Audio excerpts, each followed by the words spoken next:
It is true that I have sent 6 bullets through the head of my best friend.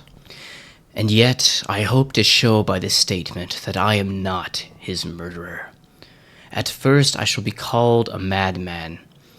Madder than the man I shot in his cell at the Arkham Sanitarium.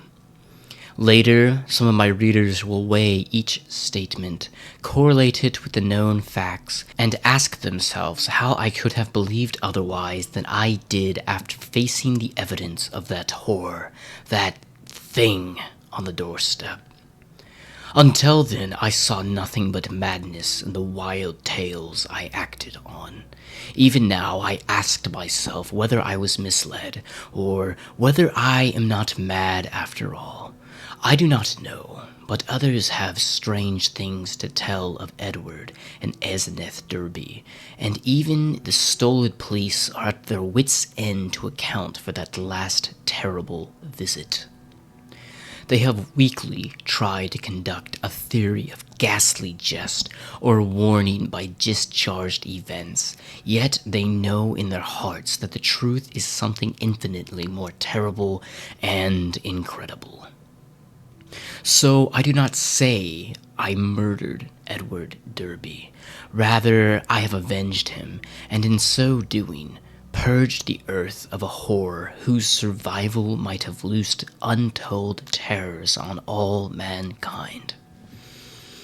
There are black zones of shadow close to our daily paths, and now and then some evil soul breaks a passage through.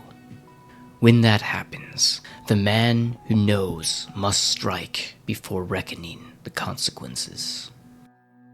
I have known Edward Pickman Derby all his life. 8 years my junior, he was so precocious that we had so much in common from the time he was 8 and I was 16. He was the most phenomenal child scholar I have ever known, and at 7 was writing verse of somber, fantastic, almost morbid cast, which astonished the tutors surrounding him. Perhaps his private education and coddled seclusion had something to do with his premature flowering. An only child, he had organic weaknesses which startled his doting parents and caused them to keep him closely chained to their side. He was never allowed out without his nurse, and seldom had a chance to play unconstrained with other children. All this doubtless fostered a strange, secretive life in the boy, with imagination as his one avenue of freedom. At any rate, his juvenile learning was prestigious and bizarre, and his facile writings such as to captivate me despite my greater age. About that time, I had leanings towards arts of somewhat of a grotesque cast, and I found this younger child a rare kindred spirit. What lay behind our joint love of shadows and marvels was, no doubt, the ancient, mouldering, and subtly fearsome town in which we live, witch-cursed, legend-haunted Arkham, whose huddled, sagging gambrel roofs and crumbling Georgian balustrades brood out the centuries beside the darkly muttering Miskatonic. As time went by, I turned to architecture and gave up my design of illustrating a book of Edward's demonic poems. Yet our comradeship suffered no lessening. Young Derby's odd genius developed remarkably, and in his 18th year he collected nightmare lyrics made a real sensation when issued under the title Azazoth and Other Horrors.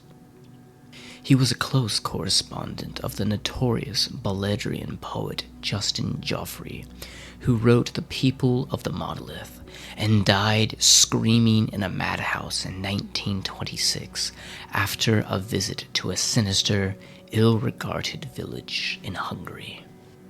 In self-reliance and practical affairs, however, Derby was greatly retarded because of his coddled existence. His health had improved, but his habits of childish dependence were fostered by over-careful parents, so that he never traveled alone, made independent decisions, or assumed responsibilities.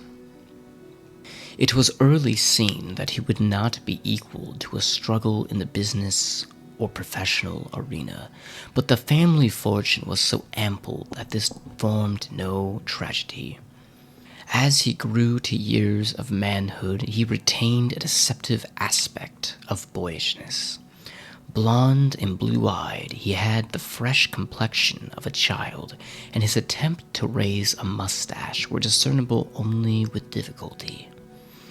His voice was soft and light, and his unexercised life gave him a juvenile chubbiness rather than the paunchiness of premature middle age.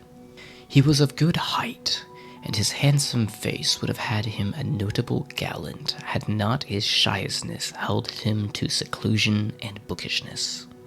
Derby's parents took him abroad every summer, and he was quick to seize on the aspects of his European thought and expression. His Poe-like talents turned more and more towards the decadent, and other artistic sensitiveness and yearnings were half aroused in him. We had great discussion in those days. I had been through Harvard and studied in the Boston architect's office, had married, and had finally returned to Arkham to practice my profession, settling in the family homestead in Stolston Street since my father had moved to Florida for his health. Edward used to call almost every evening till I came to regard him as one of the household. He had a characteristic way of ringing the doorbell or sounding the knocker that grew to be a veritable code signal, so that after dinner I always listened for the familiar 3 brisk strokes, followed by 2 more after a pause. Less frequently I would visit at his house and note with envy the obscure volumes in his constantly growing library. Derby went through Miskatonic University in Arkham since his parents would not let him board away from them. He entered at 16 and completed his course in 3 years, majoring in English and French literature and receiving high marks in everything but mathematics and the sciences. He mingled very little with the other students, though looking enviously at the daring or bohemian set, whose superficially smart language and meaningless ironic prose he aped, and whose dubious conduct he wished he dared adopt. What he did do was become an almost fanatical devotee of the subterranean magical lore for which Miskatonic's library was and is famous. Always a dweller on the surface of fantasy and strangeness, he now delved deep into the actual runes and riddles left by a fabulous past for the guidance or puzzlement of posterity. He read things like the frightful Book of Eben, an unespressione Kut of von Fritz, and the forbidden Necronomicon of the mad Arab Abdul Azrahad, though he did not tell his parents he had seen them. Edward was 20 when my son and only child was born, and seemed pleased when I named the newcomer Edward Derby Upton after him. By the time he was 25, Edward Derby was a prestigiously learned man and a fairly well-known poet and fantasticee, though his lack of contacts and responsibilities had slowed down his literary growth by making his products derivative and overbookish. I was perhaps his closest friend, finding him an inexhaustible mine of vital theoretical topics, while he relied on me for advice in whatever matters he did not wish to refer to his parents. He remained single, more through shyness, inertia, and parental protectiveness than through inclination, and moved in society only to the slightest and most perfunctory extent. When the war came, both health and ingrained timidity kept him at home. I went to Plattsburgh for commission, but never got overseas. So the years wore on. Edward's mother died when he was 34, and for months he was incapacitated by some odd psychological malady. His father took him to Europe, however, and he seemed to pull out of his trouble without visible effects. Afterward, he seemed to feel a sort of grotesque exhilaration, as of a partial escape from some unseen bondage. He began to mingle in the more advanced college set despite his middle age, and was present at some extremely wild doings, on one occasion paying heavy blackmail, which he borrowed of me, to keep his presence at a certain affair from his father's notice. Some of the whispered rumors about the wild Miskatonic set were extremely singular. There was even talk of black magic and of happenings utterly beyond credibility. Edward was 38 when he met Aseneth White. She was, I judge, about 23 at the time, and was taking a special course in medieval metaphysics at Miskatonic. The daughter of a friend of mine had met her before in the Hall School at Kingsport, and had been inclined to shun her because of her odd reputation. She was dark, smallish, and very good-looking, except for overly protuberant eyes, but something in her expression alienated extremely sensitive people. It was, however, largely her origin and conversation which caused average folk to avoid her. She was one of the Innsmouth Waits, and dark legends have clustered for generations about a crumbling, half-deserted Innsmouth and its people. There are tales of horrible bargains about the year 1850, and of a strange element not quite human in ancient families of run-down fishing port. Tales such as old-time Yankees can devise and repeat with proper awesomeness. Aseneth's case was aggravated by the fact that she was Ephraim Waite's daughter, a child of his old age by an unknown wife who always went veiled. Ephraim lived in a half-decayed mansion in Washington Street, Innsmouth, and those who have seen the place, Arkham folk avoid going to Innsmouth whenever they can, declared that the attic windows were always boarded, and that strange sounds sometimes floated from within as evening drew on. The old man was known to have been a prodigious magical student in his day, and legend averred that he could raise or quell storms at sea according to his whim. I had seen him once or twice in my youth as he came to Arkham to consult forbidden tomes at the college library, and hated his wolfish, saturnine face with its tangle of iron-gray beard. He died insane, or rather under rather queer circumstances, just before his daughter, by his will made the nominal ward of the principal, entered the Hall School. But she had been a morbidly avid pupil and looked fiendishly like him at times. The friend whose daughter had gone to school with Aseneth Waite repeated many curious things when the news of Edward's acquaintance with her began to spread about. Aseneth, it seemed, had posed as a kind of magician at school, and had really seemed to accomplish some highly baffling marvels. She professed to be able to raise thunderstorms, though her seeming success was generally laid to some uncanny knack at prediction. All animals markedly disliked her, and she could make any dog howl by certain motions of her right hand. There were times when she displayed snatches of knowledge and language very singular and very shocking for a young girl, when she would frighten her schoolmates with leers and winks of an inexplicable kind, and would seem to extract an obscene zestful irony from her present situation. Most unusual, though, were the well-attested cases of her influence over other persons. She was, beyond question, a genuine hypnotist.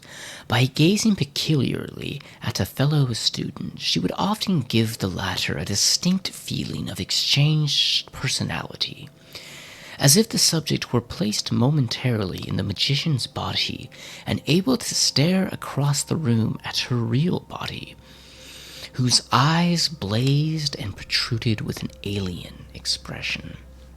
Azenith often made wild claims about the nature of consciousness and about its independence of the physical frame, or at least from the life processes of the physical frame.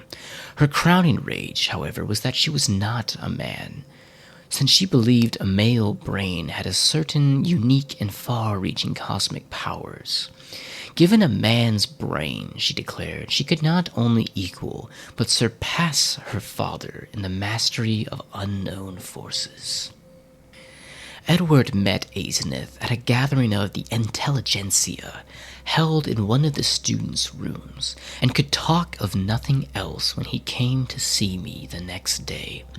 He had found her full of interests and erudition which engrossed him most, and was in addition wildly taken with her appearance. I had never seen the young woman, and recalled casual references only faintly, but I knew who she was. It seemed rather regrettable that Derby should be so upheaved about her, but I said nothing to discourage him, since infatuation thrives on opposition. He was not, he said, mentioning her to his father. In the next days, I heard very little but Azenith from the young Derby. Others now remarked Edward's autumnal gallantry, though they agreed that he did not look even nearly his actual age, or seem at all inappropriate as an escort for his Devar divinity. He was only a trifle paunchy despite his indolence and self-indulgence, and his face was absolutely without lines. Azenith, on the other hand, had the premature crow's feet which comes from the exercises of an intense will.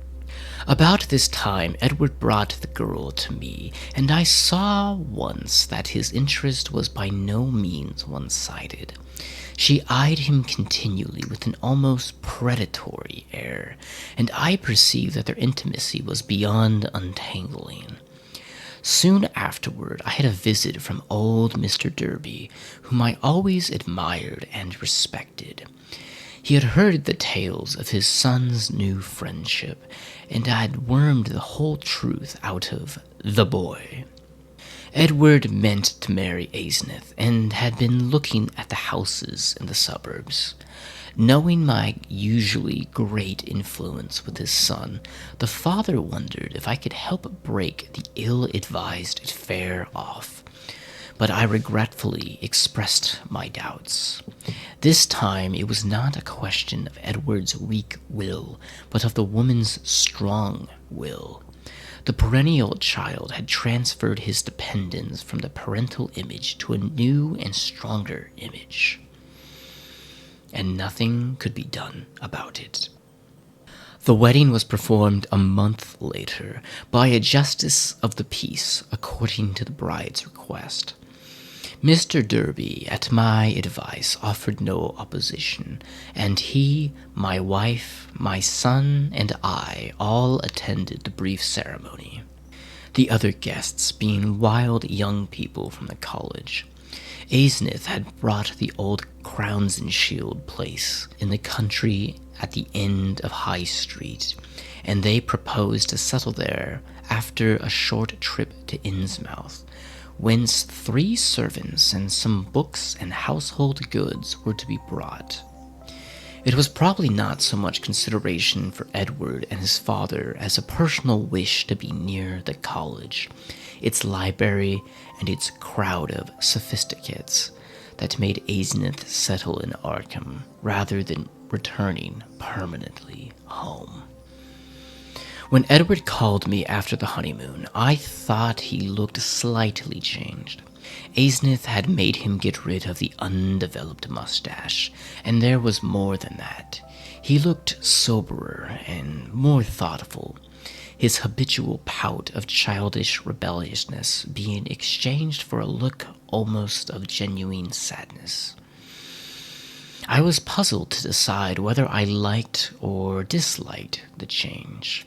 Certainly he seemed for the moment more normally adult than ever before. Perhaps the marriage was a good thing. Might not the change of dependence form a start towards actual neutralization, leading ultimately to responsible independence? He came alone, for Aseneth was very busy. She had brought a vast store of books and apparatus from Innsmouth. Derby shuddered as he spoke the name, and was finishing the restoration of Crownsenshield House and grounds. Her home, in that town, was a rather disgusting place, but certain objects in it had taught him some surprising things. He was progressing fast in esoteric lore now that he had Aseneth's guidance. Some of the experiments she proposed were very daring and radical. He did not feel at liberty to describe them, but he had confidence in her powers and intentions. The three servants were very queer, an incredibly aged couple who had been with old Ephraim and referred occasionally to him and to Aseneth's dead mother in a cryptic way, and a swarthy young wench who had marked anomalies of feature and seemed to exude a perpetual odor of fish.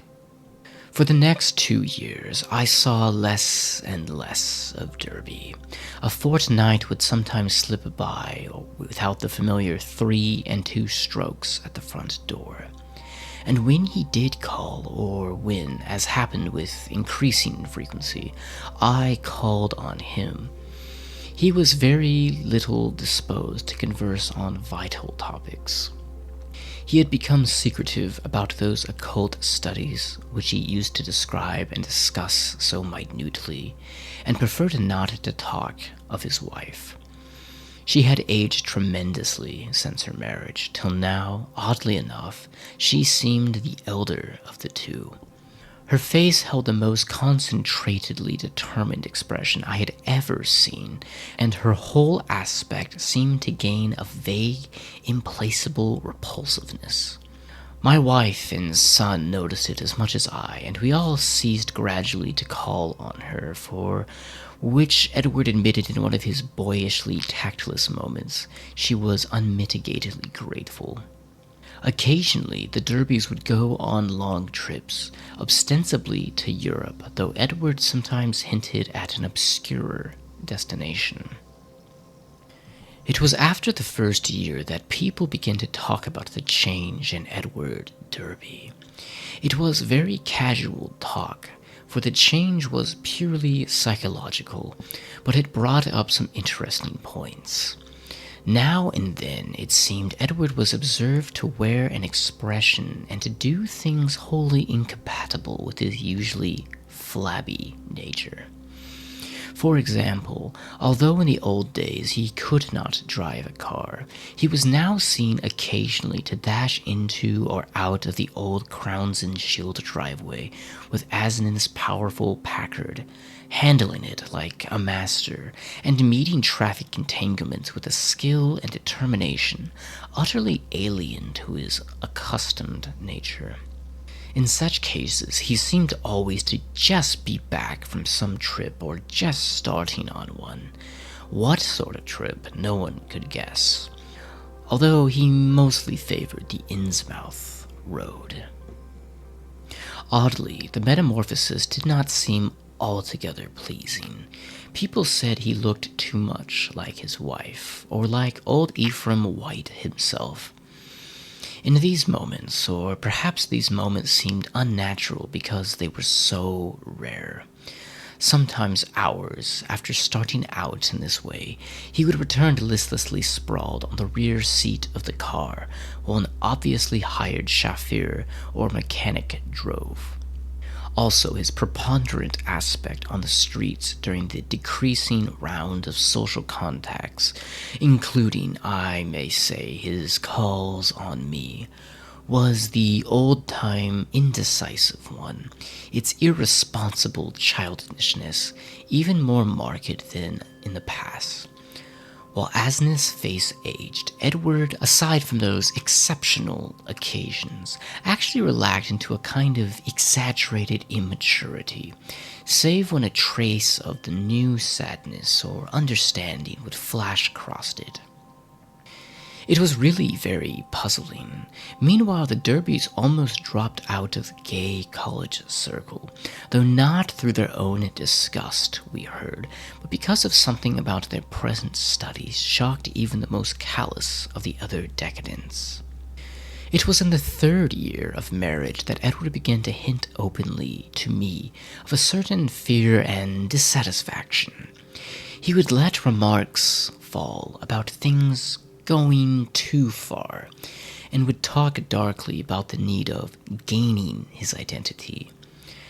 At first I ignored such references, but in time I began to question him guardedly, remembering what my friend's daughter had said about Asneth's hypnotic influence over the other girls at school.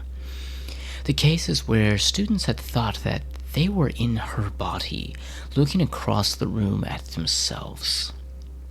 This questioning seemed to make him at once alarmed and grateful, and once he murmured something about having a serious talk with me later.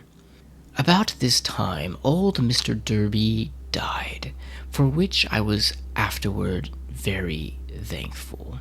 Edward was badly upset, though by no means disorganized. He had seen astonishingly little of his parent since his marriage, for Asneth had concentrated in herself all his vital sense of family linkage. Some called him callous in his loss, especially since those jaunty and confident moods in the car began to increase.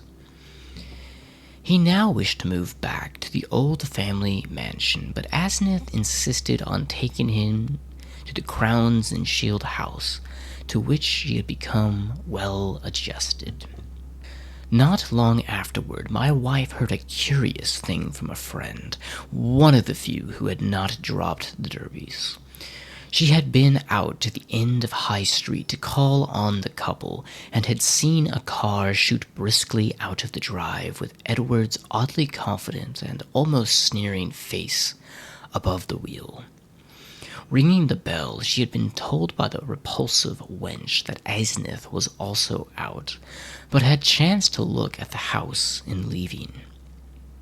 There, at one of Edward's library windows, she had glimpsed a hastily withdrawn face, a face whose expression of pain, defeat, and wistful hopelessness was poignant beyond description. It was incredible enough in the view of its usual domineering cast, Asneth's, yet the caller had vowed that in the instant the sad, muddled eyes of poor Edward were gazing out from it. Edward's calls now grew a trifle more frequent, and hints occasionally became concrete. What he said was not to be believed, even in centuried and legend-haunted Arkham, but he threw out his dark lore with a sincerity and convincingness that made one fear for his sanity. He talked about terrible things in lonely places, of cyclopean ruins in the heart of the Maine woods, beneath which vast staircases led down to abysses of nighted secrets, of complex angles that led through invisible walls, to other regions of space and time, and of hideous exchanges of personality that permitted explorations in remote and forbidden places, on other worlds and in different space-time continua. He would now and then back up certain crazy hints by exhibiting objects which utterly nonplussed me, elusively covered and bafflingly textured objects like nothing ever heard of on Earth, whose insane curves and surfaces answered no conceivable purpose and followed no conceivable geometry. These things, he said, came from outside, and his wife knew how to get them. Sometimes, but always in a frightened and ambiguous whisper, he would suggest things about old Ephraim White, whom he had occasionally seen at the college library in the old days. These adumbrations were never specific, but seemed to revolve around some especially horrible doubt as to whether the old wizard were really dead, in a spiritual as well as corporeal sense. At times, Derby would halt abruptly in his revelations, and I wondered whether Azenith could possibly have divined his speech at a distance and cut him off through some unknown sort of telepathic mesmerism, some power of the kind she had displayed in school. Certainly, she had suspected that he told me things, for as the weeks passed, she tried to stop his visits with words and glances of a most inexplicable potency. Only with difficulty could he get to see me, for although he would pretend to be going somewhere else, some invisible force would generally clog his motions or make him forget his destination for the time being. His visits usually came when Azenith was away from her body, as he once oddly put it. She always found out later. The servants watched his goings and comings, but evidently she thought it inexpedient to do anything drastic. Derby had been married more than 3 years on that August day when I got that telegram from Maine. I had not seen him for 2 months, but had heard he was away on business. Azenith was supposed to be going with him, though watchful gossip declared that someone upstairs in the house, behind the doubly curtained windows. They had watched the purchases made by the servants, and now the town marshal of Chesncook had wired of the draggled madman who had stumbled out of the woods with delirious ravings and screamed to me for protection. It was Edward, and he had just been able to recall his name and address. Chesncook is close to the wildest, deepest, and least explored forest belt in Maine, and it took a whole day of feverish jotting through fantastic and forbidding scenery to get there in a car. I found Derby in a cell at the town farm, vacillating between frenzy and apathy. He knew me at once and began pouring out a meaningless, half-incoherent torrent of words in my direction. "Dan, for God's sake, the pit of the Shoggoths, down the 6,000 steps, the abomination of abominations. I would never let her take me, and then I found myself there. Shub-Niggurath!" The shape rose from the altar, and there were 500 that howled, the hooded thing bleating, "Camok! Camok!" The old Ephraim's secret name in the coven. I was there when she promised she wouldn't take me. A minute before I was locked in the library, and there I was there when she had gone with my body in the place of utter blasphemy, the unholy pit where the black realm begins and the watcher guards at the gate. I saw Shoggoth. It changed shape. I can't stand it. I'll kill her if she ever sends me there again. I'll kill that entity. I'll kill her. Him. It. I'll kill it. I'll kill it with my own hands. It took me an hour to quiet him, but he subsided at last. The next day, I got him decent clothes in the village and set out with him for Arkham. His fury of hysteria was spent, and he was inclined to be silent, though he began muttering darkly to himself when the car passed through Augusta, as if the sight of a city aroused unpleasant memories.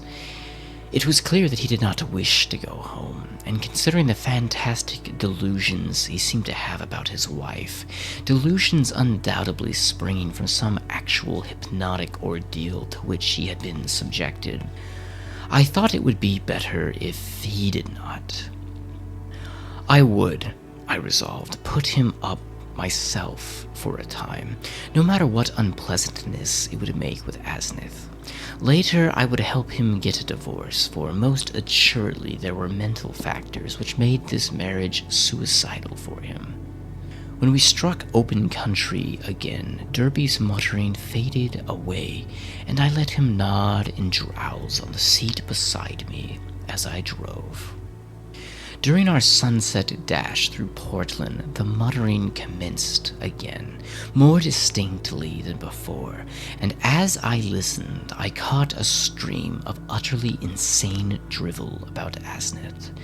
The extent to which he had preyed on Edward's nerves was plain, for he had woven a whole set of hallucinations around her. His present predicament, he mumbled furtively, was only one of a long series. She was getting hold of him, and he knew that someday she would never let go. Even now, she probably let him go only when she had to, because she hadn't hold on long at a time. She constantly took his body and went to nameless places for nameless rites, leaving him in her body and locking him upstairs. But sometimes she couldn't hold on, and he would find himself suddenly in his own body again, in some far-off, horrible, and perhaps unknown place. Sometimes she'd get hold of him again, and sometimes she couldn't. Often he was left stranded somewhere, as I had found him. Time and again he had to find his way home from frightful distances, getting someone to drive the car after he found it. The worst thing was that she seemed to be holding on to him longer and longer at a time. She wanted to be a man, to be fully human. That is why she got hold of him. She had sensed the mixture of fine wrought brain and weak will in him. Someday she would crowd him out and disappear with his body, disappear to become a great magician like her father, and leave him marooned in that female shell that wasn't even quite human. Yes, he knew about the Innsmouth blood now. There had been traffic with things from the sea. It was horrible.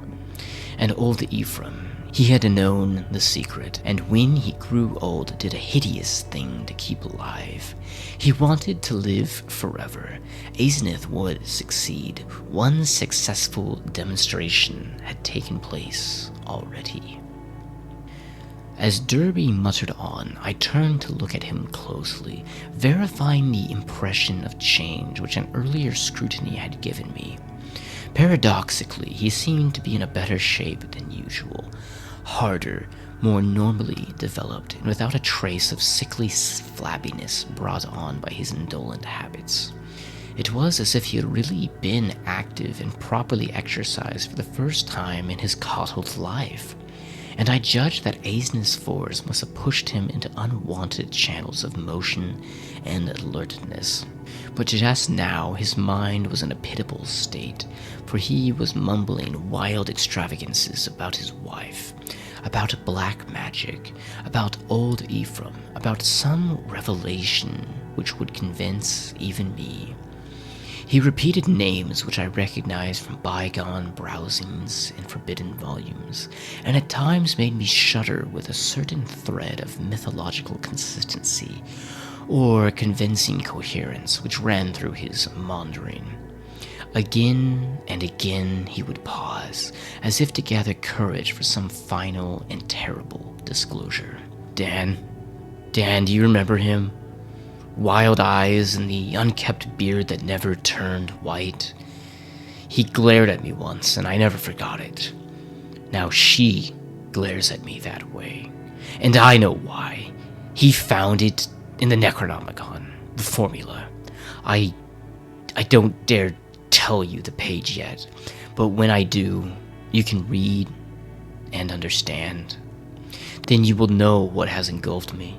On, on, on, on body to body to body. He never means to die. The life glow. He knows how to break the link. It can flicker on for a while even when the body is dead. I'll give you hints and maybe you'll guess. Listen, Dan, do you know why my wife always takes such pains with that silly backhand writing?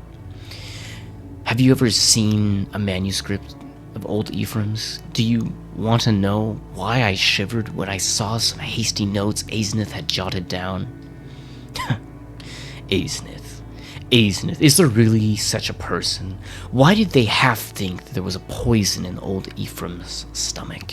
Why did the Gillens whisper the way he shrieked, like a frightened child when he went mad and Azenith locked him up in a padded attic room where the other had been? Was it old Ephraim's soul that was locked in? Who locked in who? Why had he been looking for months for someone with a fine mind and a weak will? Why did he curse that his daughter wasn't a son? Tell me, Dan, tell me, Upton. What devilish exchange was perpetrated in the house of horror where that blasphemous monster had his trusting, weak-willed, half-human child at his mercy? Didn't he make it permanent, as she'll do in the end with me? Tell me why that thing calls itself Azenith writes differently off guard, so that you can't tell its script from... Then the thing happened. Derby's voice was rising to a thin, treble scream as he raved, when suddenly it was shut off with an almost mechanical click. I thought of those other occasions at my home, where his confidences had abruptly ceased, when I had half fancied that some obscure telepathic wave of Azenith's mental force was intervening to keep him silent. This, though, was something altogether different, and I felt infinitely more horrible. The face beside me was twistedly, almost unrecognizably, for a moment, while through the whole body there passed a shivering motion, as if all of the bones, organs, muscles, nerves, and glands were adjusting themselves to a radically different posture, set of stresses, and general personality. Just where the supreme horror lay, I could not for my life tell, yet there swept over me such a swamping wave of sickness and repulsion, such a freezing, petrifying sense of utter alienage and abnormality, that my grasp of the wheel grew feeble and uncertain. The figure beside me seemed less like a lifelong friend than like some monstrous intrusion from outer space, some damnable, utterly accursed focus of unknown and malign cosmic forces. I had faltered only for a moment, but before another moment was over, my companion had seized the wheel and forced me to change places with him. The dusk was now very thick, and in the lights of Portland far beyond, I could not see much of his face. The blaze of his eyes, though, was phenomenal, and I knew that he must now be in that queerly energized state, so unlike his usual self, which so many people had noticed. It seemed odd and incredible that listless Edward Derby, he who could never assert himself and who had never learned to drive, should be ordering me about and taking the wheel of my own car. Yet that was precisely what had happened. He did not speak for some time, and in my inexplicable horror, I was glad that he did not. In the lights of Biddleford and Saco, I saw his firmly set mouth and shivered at the blaze of his eyes. The people were right. He did look damnably like his wife and the old Ephraim when in these moods. I did not wonder that the moods were disliked. There was something certainly unnatural to them, and I felt the sinister element all the more because of the wild ravings I had been hearing. This man, for all my lifelong knowledge of Edward Pickman Derby, was a stranger, an intrusion of some sort from the black abyss. He did not speak until we were on a dark stretch of road, and when he did, his voice seemed utterly unfamiliar. It was deeper, firmer, and more decisive than I had ever known it to be, while its accent and pronunciation were altogether changed, though vaguely, remotely, and rather disturbingly recalling something I could not quite place. There was, I thought, a trace of very profound and very genuine irony in the timbre, not the flashy, meaningless, jaunty pseudo-irony of a fellow sophisticate, which Derby had habitually affected, but something grim, base, pervasive, and potentially evil. I marveled at the self-possession so soon following the spell of panic-struck muttering. "I hope you'll forget my attack back there, Upton," he was saying. "You know what my nerves are, and I guess you can excuse such things. I'm enormously grateful, of course, for this lift home. And you must forget, too, any crazy things I might have been saying about my wife, and about things in general. That's what comes from overstudy in a field like mine. My philosophy is full of bizarre concepts, and when the mind gets worn out, it cooks up all sorts of imaginary concrete applications. I shall take a rest from you now. You probably won't see me for some time, but you needn't blame Aznith for it. This trip was a bit queer, but it's really very simple. There are certain Indian relics in the Northwood, standing stones, and all that, which mean a good deal in the folklore, and Aznith and I are following up on that. It was a hard search, so I seem to have gone off my head. I must send someone for the car when I get home. A month's relaxation will put me on my feet. I do not recall just what my own part in this conversation was, for the baffling alienage of my seatmate filled all my consciousness. With every moment, my feeling of elusive cosmic horror increased, till at length I was in the virtual delirium of longing for the end of the drive. Derby did not offer to relinquish the wheel, and I was glad of the speed with which Portsmouth and Newburysport flashed by. At the junction where the main highway runs inland and avoids Innsmouth, I was half afraid my driver would take the bleak shore road that goes through that damnable place. He did not, however, but darted past rapidly through Rowley and Ipswich to our destination. We reached Arkham before midnight, and I found the lights still on at the old Crowns and Shield house. Derby left the car with a hasty repetition of its thanks, and I drove home alone with a curious feeling of relief. It had been a terrible drive, all the more terrible because I could not quite tell why, and I did not regret Derby's forecast of a long absence from my company. The next 2 months were full of rumors. People spoke of seeing Derby more and more in his new energized state, and Aznith was scarcely ever into her callers. I had only one visit from Edward when he called briefly in Aznith's car, duly reclaimed from whatever he had left it in Maine, to get some books he had lent me.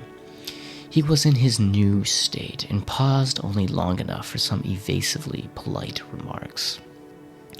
It was plain that he had nothing to discuss with me when in this condition, and I noticed that he did not trouble to give even the old 3 and 2 signal when ringing the doorbell. As on that evening in the car, I felt a faint, infinitely deep horror, which I could not explain, so that his swift departure was a prodigious relief. In mid-September, Derby was away for a week, and some of the decadent college set talked knowingly of the matter, hinting at a meeting with a notorious cult leader, lately expelled from England, who had established headquarters in New York. For my part, I could not get that strange ride from Maine out of my head. The transformation I had witnessed had affected me profoundly, and I caught myself again and again trying to account for the thing, and for the extreme horror it had inspired in me. But the oddest rumors were those about the sobbing in the old Crowns and Shield house. The voice seemed to be of a woman's, and some of the younger people thought it sounded like Aesonus. It was heard only at rare intervals, and would sometimes be choked off as if by force. There was talk of an investigation, but this was dispelled one day when Aesonus appeared in the streets and chatted in a sprightly way with a large number of acquaintances, apologizing for her recent absence and speaking incidentally about the nervous breakdown and hysteria of a guest from Boston. The guest was never seen, but Aesonus' appearance led nothing to be said. And then someone complicated matters by whispering that the sob had once or twice been in a man's voice. One evening in mid-October, I heard the familiar 3 and 2 ring at the front door. Answering it myself, I found Edward on the front steps, and saw in a moment that his personality was the old one, which I had not encountered since the day of his ravings on that terrible ride from Chesuncook. His face was twitching with a mixture of odd emotions in which fear and triumph seemed to share dominion, and he looked furtively over his shoulder as I closed the door behind him. Following me clumsily to my study, he asked for some whiskey to steady his nerves. I forbore to question him, but waited till he felt like beginning whatever he wanted to say. At length he ventured some information in a choking voice. Asenath is gone, Dan. We had a long talk while the servants were out, and I made her promise to stop preying on me. Of course, I had certain occult defenses I never told you about. She had to give in, but got frightfully angry. Just packed up and started for New York. Walked right out to catch the 8:20 into Boston. I suppose people will talk, but I can't help that. You needn't mention that there was any trouble. Just say that she's gone on a long research trip. She's probably going to stay with one of her horrible groups of devotees. I hope she goes west and get a divorce. Anyhow, I've made her promise to keep away and let me alone. Dan, it was horrible. Dan, she was stealing my body, crowding me out, making a prisoner of me. I lay low and pretended to let her do it, but I had to be on the watch. I could plan if I was careful, for she can't read my mind, literally. All she could read of my planning was a sort of general mood of rebellion, and she always thought I was helpless. Never thought I'd be able to get the best of her, but I had a spell or two that worked. Derby looked over his shoulder and took some more whiskey. I paid off those damned servants this morning when they got back. They were ugly about it and asked questions. But they went. They're her kin, Innsmouth people, and were hand in glove with her. I just hope they let me alone. I didn't like the way they laughed when they walked away. I must get as many of my dad's old servants again as I can. I'll move back home now. I suppose you'll think I'm crazy, Dan, but Arkham history ought to hint at things that back up what I've told you and what I'm going to tell you. You've seen one of the changes, too.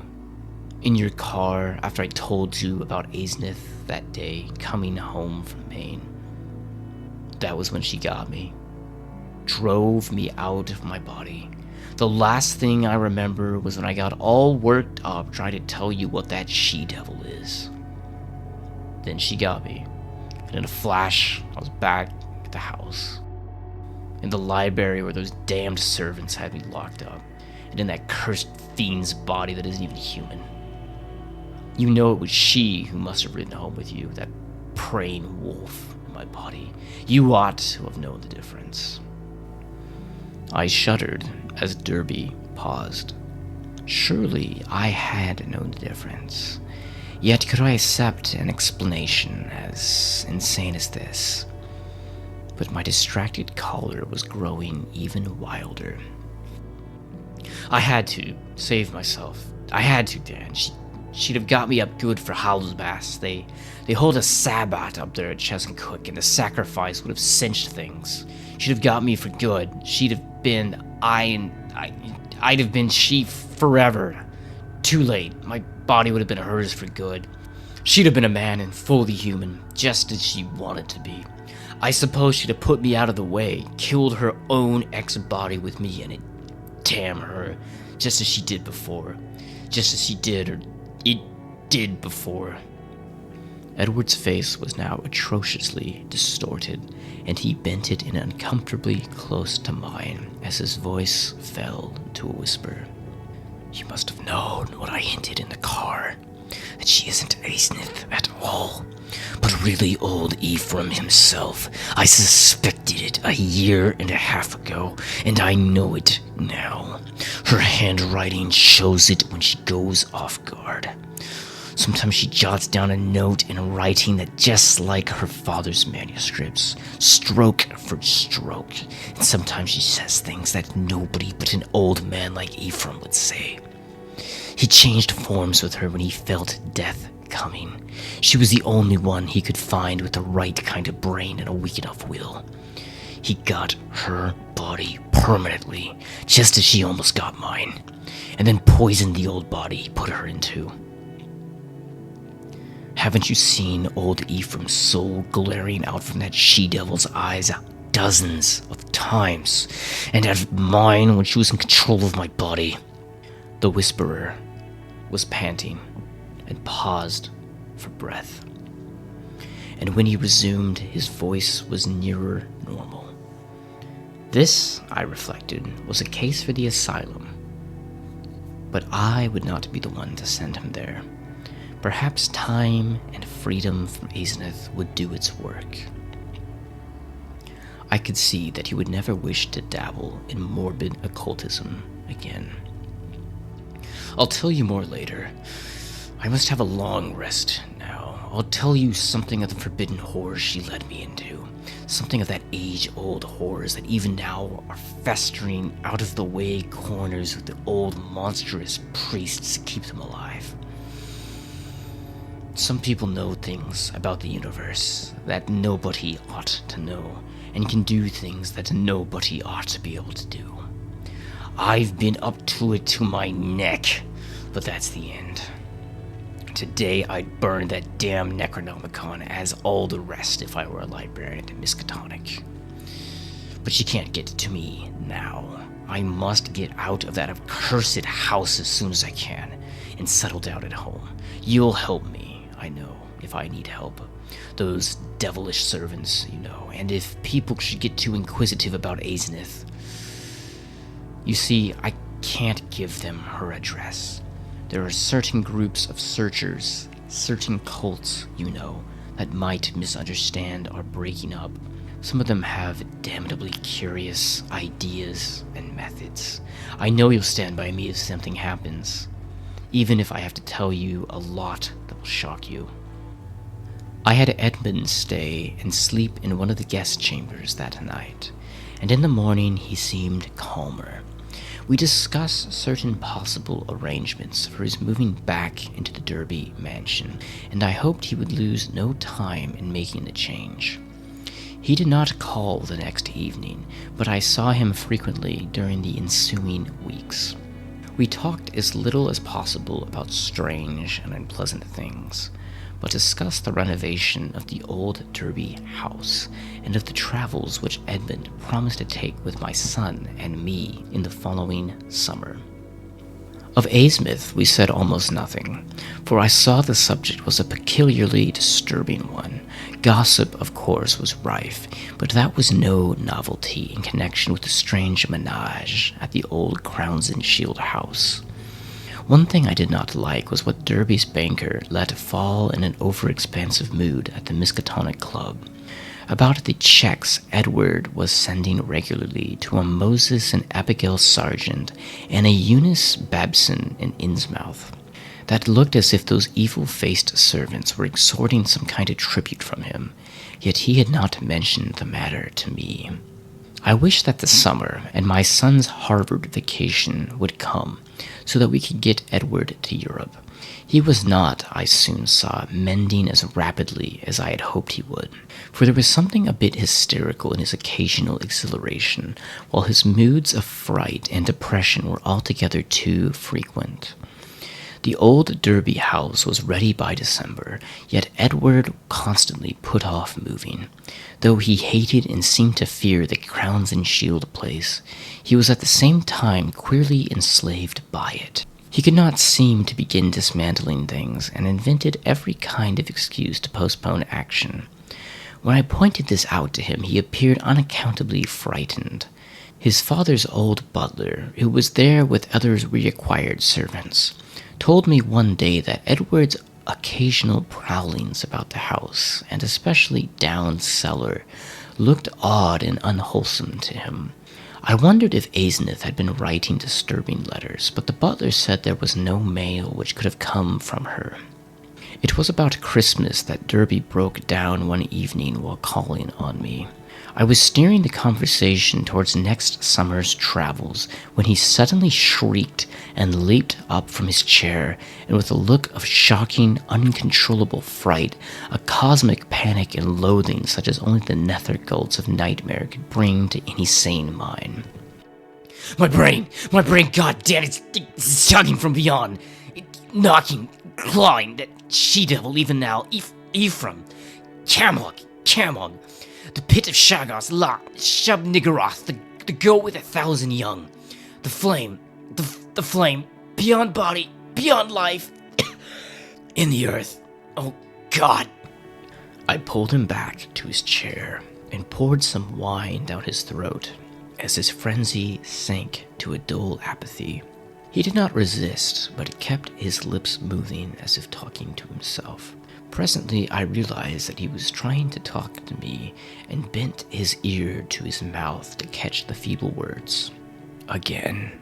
She's trying again. I might have known. Nothing can stop that force. Not distance, nor magic, nor death. It comes and goes, mostly in the night. I can't leave. It's horrible. Oh, God damn. If only you knew how horrible it is. When he had slumped down into a slumber, I propped him with pillows and let normal sleep overtake him. I did not call a doctor, for I knew what would be said of his sanity, and wished to give nature a chance, if I possibly could.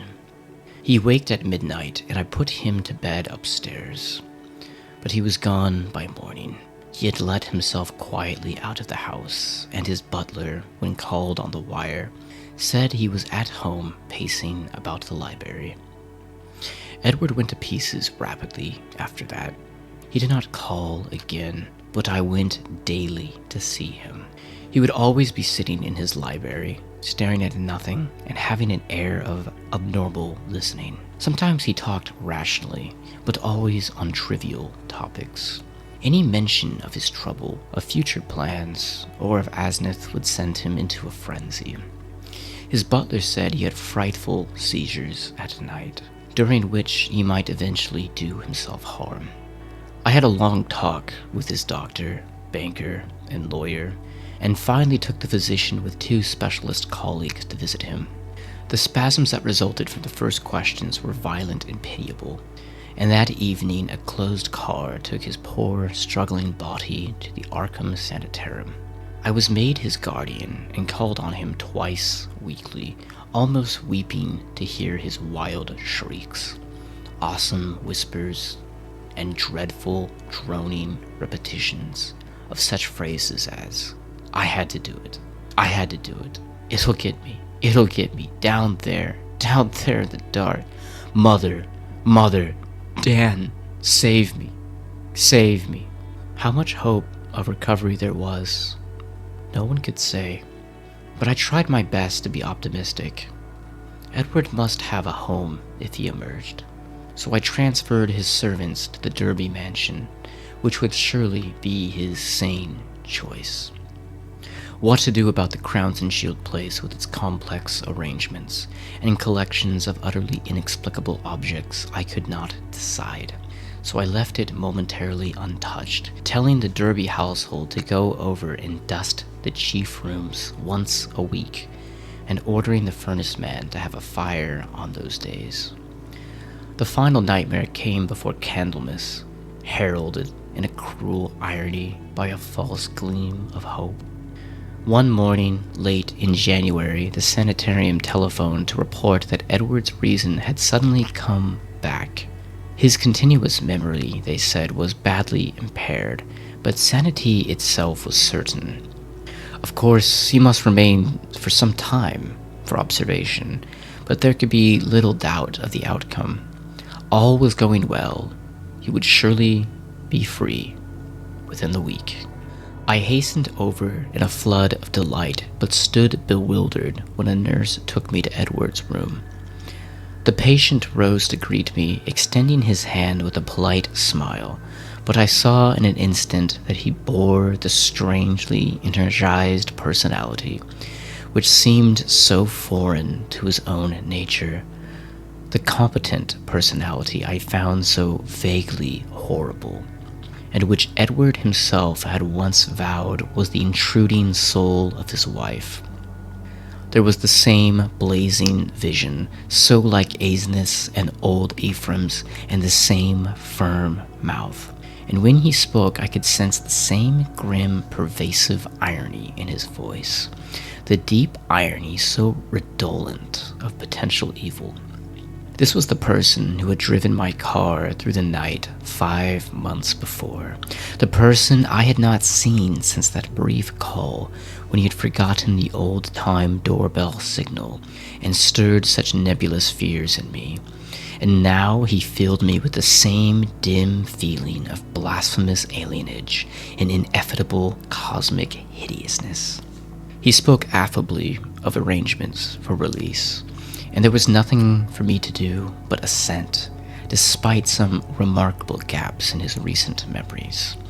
Yet I felt that something was terribly, inexplicably wrong and abnormal.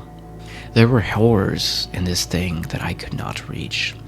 This was a sane person, but was it indeed the Edward Derby I had known? If not, who or what was it? And where was Edward? Ought it to be free or confined, or ought it to be extirpated from the face of the earth? There was a hint of the abysmally sardonic in everything the creatures said. The Asnith-like eyes lent a special and baffling mockery to certain words about the early liberty earned by an especially close confinement. I must have behaved very awkwardly and was glad to beat a retreat. All that day and the next, I racked my brain over the problem. What had happened? What sort of mind looked through those alien eyes in Edward's face? I could think of nothing but his dimly terrible enigma, and gave up all efforts to perform my usual work. The second morning, the hospital called up to say that the recovered patient was unchanged. And by evening, I was close to a nervous collapse, a state, I admit, though others will vow it colored my subsequent vision. I have nothing to say on this point, except no madness of mine could account for all the evidence. It was in the night after that second evening that stark, utter horror burst over me and weighted my spirit with a black, clutching panic from which it can never shake free. It began with a telephone call just before midnight. I was the only one up and sleepily took down the receiver in the library. No one seemed to be on the wire, and I was about to hang it up and go to bed when my ear caught a very faint suspicion of sound on the other end. Was someone trying under great difficulties to talk? As I listened, I thought I heard some half-liquid, bubbling noise. Glub, glub, glub, which had an odd suggestion of an inarticulate, unintelligible word and syllable divisions. I called, "Who is it?" But the only answer was, glub, glub, glub, glub. I could only assume that the noise was mechanical, but fancying that it might be a case of a broken instrument able to receive, but not to send, I added, "I can't hear you. Better hang up and try information."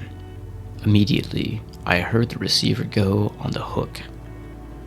This, I say, was just about midnight. When the call was traced afterward, it was found to come from the old Crowns and Shield house, though it was fully half a week from the housemaid's day to be there. I shall only hint what was found at that house. The upheaval in the remote cellar storeroom, the tracks, the dirt, the hastily rifled wardrobe, the baffling marks on the telephone, the clumsily used stationery, and the detestable stench lingering over everything. The police, poor fools, have their smug little theories and are still searching for those sinister, discharged servants who have dropped out of sight amidst the present furore. They speak of a ghoulish revenge for things that were done, and say I was included because I was Edward's best friend and advisor. Idiots. Do they fancy those brutish clowns could have forged that handwriting? Do they fancy that they could have brought what came later? Are they blind to the changes in that body that was Edward's? As for me, I now believe all that Edward Derby ever told me. There are horrors beyond life's edge that we do not suspect, and once in a while, man's evil prying calls them just within our range. Ephraim, Aznith, that devil called them in, and they engulfed Edward as they are engulfing me. How can I be sure that I'm safe? Those powers survived the life of the physical form. The next day, in the afternoon, when I pulled out of my prostration and was able to walk and talk coherently, I went to the madhouse and shot him dead for Edward's and the world's sake. But can I be sure till he is cremated? They are keeping the body for some silly autopsies by different doctors. But I say he must be cremated. He must be cremated. He who was not Edward Derby when I shot him, I shall go mad if he is not. For I may be the next, but my will is not weak. I shall not be undermined by the terrors I know are seething around it. One life, Ephraim, Aznith, and Edward. Who now? I will not be driven out of my body. I will not change souls with that bullet-ridden lich in the madhouse. But let me try to tell coherently of that final horror. I will not speak of what the police persistently ignored. The tales of that dwarfed, grotesque, melodious thing met by at least 3 wayfarers in High Street just before 2 o'clock, and the nature of the single footprints in certain places. I will say only that just about 2, the doorbell and knocker waked me. Doorbell and knocker both applied alternatively and uncertainly in a kind of weak desperation, and each trying to keep Edward's old signal of 3 and 2 strokes. Roused from sound sleep, my mind leaped into a turmoil. Derby at the door, and remembering the old code, that new personality had not remembered it. Was Edward suddenly back in his rightful state? Why was he here in such evident stress and haste? Had he been released ahead of time, or had he escaped? Perhaps I thought as I flung on a robe and bounded downstairs, his return to his old self had brought raving and violence, revoking his discharge and driving him to a desperate dash for freedom. But whatever had happened, he was good old Edward again, and I would help him. When I opened the door into that elm-arched blackness, a gust of insufferably foetid wind almost flung me prostrate. I choked in nausea, and for a second scarcely saw the dwarfed, humped figure on the steps. The summons had been Edward's, but who was this foul, stunted parody? Where had Edward had time to go? His ring had sounded only a second before the door opened. The caller had on one of Edward's overcoats, its button almost touching the ground, and its sleeves rolled back yet still covering the hands. On the head was a slouch hat pulled low, while a black silk muffler concealed the face. As I stepped unsteadily forward, the figure made a semi-liquid sound that I had heard over the telephone. Glub, glub, and thrust at me a large, closely written paper impaled on the end of a large pencil. Still reeling from the morbid and unaccountable photo, I seized the paper and tried to read it in the light of the doorway. Beyond question, it was in Edward's script. But why had he written when he was close enough to ring? And why was the script so awkward, coarse, and shaky? I could make out nothing in the dim half-light, so edged back into the hall, the dwarf figure clumping mechanically after, but pausing on the inner door's threshold. The odor of this singular messenger was really appalling, and I hoped, not in vain, thank God, that my wife would not awake and confront it. Then I read the paper. I felt my knees give under me and my vision go black. I was lying on the floor when I came to, that accursed sheet still clutched in my fear-ridden hand. And this is what it said. Dan, go to the sanitarium and kill it.